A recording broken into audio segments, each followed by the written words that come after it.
because an ideal person, let's say, would be someone who you would want to be like, and someone who is operating in the world like you would want to operate, and someone whom fortune was smiling on, and someone who is making the right sacrifices. It's really what you would want to be. And so Cain kills that. Right, so it's a psychological story too. And you see this in the cynicism that people have about people who have done well in the world. They're always looking for some reason why they've done well. They must be crooked, or they must be conniving, or they must be arrogant, or they must be psychopathic, and of course all of those things exist. But it's a very bad trick to play on yourself to make the proposition that the person in the world who represents your own ideal is that ideal because of despicable reasons. Because what you do is train yourself that the ideal that you should pursue can only exist if it's motivated by despicable reasons.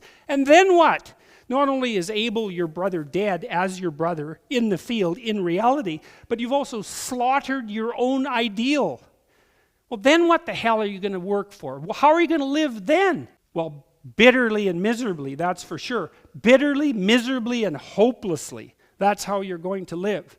And it's so rare that I see, especially publicly, that people honestly admit with sports figures they'll do it. That's one place where that seems to happen. But it's so uncommon for expressions of admiration and gratitude to manifest themselves in any public communication of any sort. Newspapers, TV, YouTube, Twitter. It's almost always undermining and backbiting and criticism, and very often directed to people who have often done little else but bring good things into the world for other people.